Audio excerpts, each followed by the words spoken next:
साथियों, आज भगवत गीता का 7वां अध्याय संपन्न हुआ। आइए इसके सारांश को संक्षेप में समझते हैं। भगवत गीता का 7वां अध्याय भगवत प्राप्ति यानी ज्ञान विज्ञान योग का है। भगवान कृष्ण द्वारा अर्जुन को ज्ञान और विज्ञान के रहस्य को समझाने पर केंद्रित होता है, जिसमें अपनी दिव्य मायावी प्रकृति और सभी प्राणियों में अपनी उपस्थिति बताते हैं। साथ ही यह भी सिखाते हैं कि कैसे साधारण व्यक्ति भी भक्ति और ज्ञान से उन्हें प्राप्त कर सकता है, विशेषकर जो मोह से मुक्त होकर उनकी शरण लेता है। यह अध्याय बताता है कि प्रकृति के 8 तत्वों पृथ्वी, जल, अग्नि, वायु, आकाश, मन, बुद्धि और अहंकार के रूप में भगवान की ऊर्जा है और मनुष्य को इस भौतिक जगत की क्षणभंगुरता समझकर ज्ञान विज्ञान के साथ निष्काम भक्ति करनी चाहिए, ताकि मृत्यु के समय भी वे भगवान को जान सकें और उनसे जुड़ सकें। इस अध्याय के कुछ मुख्य बिंदुओं को समझिए। पहला, ईश्वर का ज्ञान, भगवान, नॉलेज ऑफ गॉड।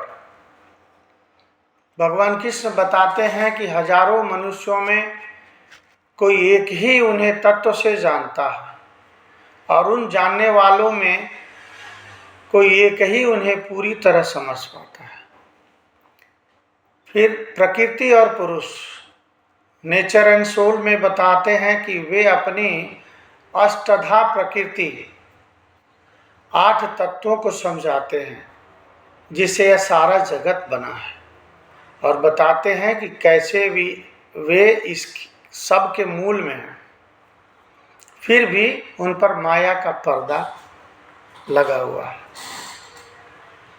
फिर भगवान बताते हैं कि 4 प्रकार के भक्त होते हैं, 4 टाइप ऑफ डिवोटीज, जो दुखी हैं, जिज्ञासु हैं, धन चाहने वाले हैं और ज्ञानी होते हैं।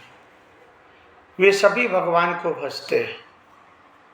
इनमें से ज्ञानी भक्त ही सबसे श्रेष्ठ होता है, क्योंकि वह भगवान को सर्वव्यापी और शाश्वत रूप में जानता है। चौथा, माया और मोक्ष में भगवान समझाते हैं, मनुष्य माया के कारण भगवान के वास्तविक स्वरूप को नहीं जान पाते हैं। जो व्यक्ति मोह और द्वेष से मुक्त होकर दृढ़ निश्चय से भगवान की शरण लेते हैं, वे इस जन्म मृत्यु के चक्र से छूट जाते हैं और भगवान को जान पाते हैं।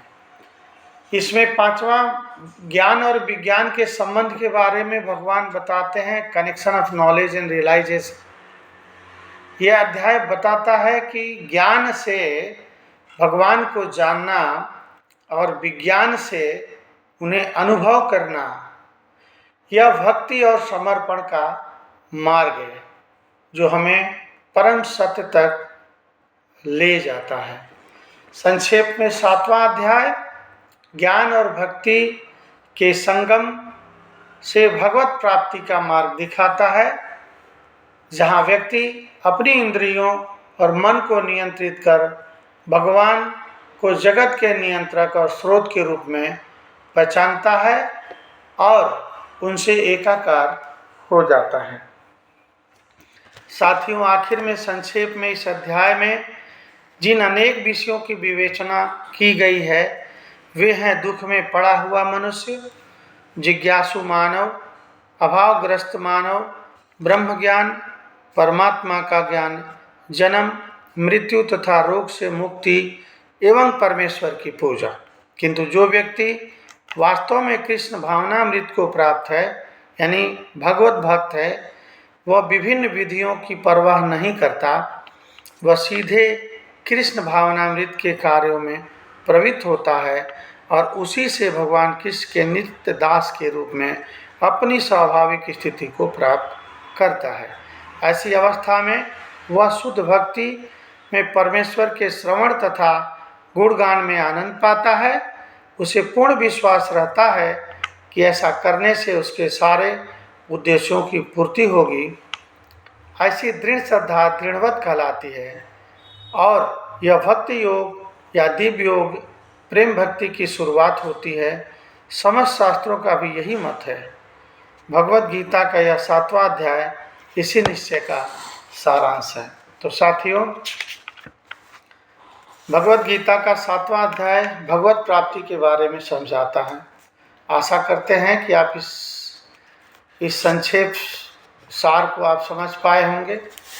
हालांकि हर बार की तरह हम कहते हैं कि डिटेल में जाने के लिए आपको स्वयं पढ़ना होगा, और अब तक के पढ़े सभी अध्यायों में ये 7वां अध्याय मुझे बहुत प्रिय लगा कि भगवान को कैसे प्राप्त किया जा सकता है, भगवान किस किस विधि से प्राप्त होते हैं, किस किस भक्तों को प्राप्त होते हैं, किस किस विधि से किया जा सकता है।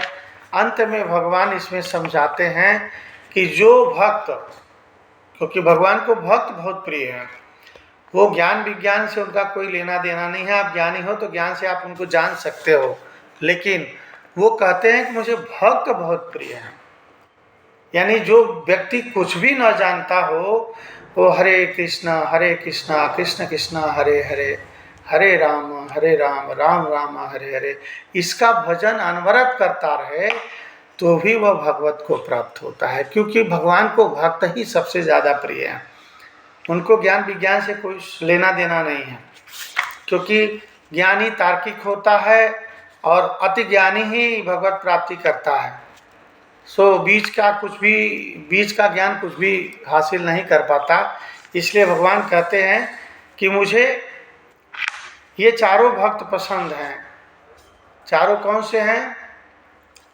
जो दुखी हैं, जिज्ञासु हैं, जिनको भगवान को जानने की जिनकी इच्छा है, जो धन चाहने के लिए भगवान की पूजा करते हैं और बड़े श्रद्धा भाव से करते हैं। भगवान कहते हैं कि ठीक है, इसको धन ही चाहिए, चलो खुश होते हैं, उस पर भी वो प्रसन्न रहते हैं। और ज्ञानी, जो ज्ञानी होते हैं, उन पे भी वो प्रसन्न होते हैं। ज्ञानी का मतलब होता है अति ज्ञानी, यानी वो पूर्णतया ज्ञान को प्राप्त हो, वे सभी भगवान को भजते हैं। और इनमें जो सबसे ज्ञानी हैं वो भगवान को सबसे प्रिय हैं, क्योंकि वो उसे कुछ भौतिक रूपों में कुछ देते नहीं हैं, उसे भगवत भक्त बना लेते हैं और वो भगवत धाम को प्राप्त होता है।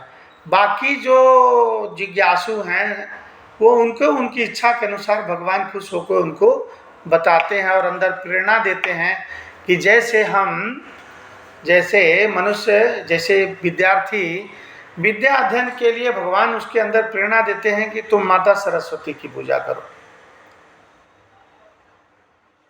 कोई चीज़ की सिद्धि, कोई चीज़ की रिद्धि पानी हो तो भगवान कहते हैं कि आप गणेश जी की पूजा करो। और धन की इच्छा हो तो कहते हैं भगवान माता लक्ष्मी की पूजा करो, आराधना करो। इसी तरह ज़्यादा दुख है, रोग है, विकार है तो भगवान मन में प्रेरणा देते हैं कि आप सूर्य की आराधना करो। यानी जैसी जिसकी इच्छा उसके अनुसार ऐसा उसके अंदर भाव पैदा करके वो ऐसे देवताओं का स्मरण करने के लिए वो ही प्रेरणा देते हैं। कौन देता है? भगवान ही प्रेरणा देते हैं। और फिर आप उन देवताओं की पूजा करते हैं, लेकिन लक्ष्य में भगवान को ही रखते हैं। तो साथ ही भगवान बताते हैं कि हमें इस 4 प्रकार के भक्तों की इच्छा रहती है और इनसे हम प्रसन्न होते हैं। जो दुखी हैं, जिज्ञासु हैं, धन चाहने वाले हैं और ज्ञानी हैं, जिनमें भगवान जो ज्ञानी है उससे अति प्रसन्न होकर उन्हें भगवत प्राप्ति कराते हैं। आशा करते हैं कि 7वें अध्याय के सार को आप संक्षेप में अच्छे से समझे होंगे और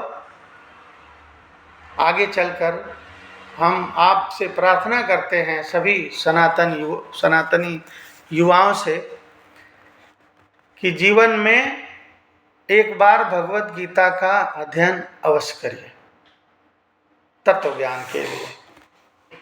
नमस्कार।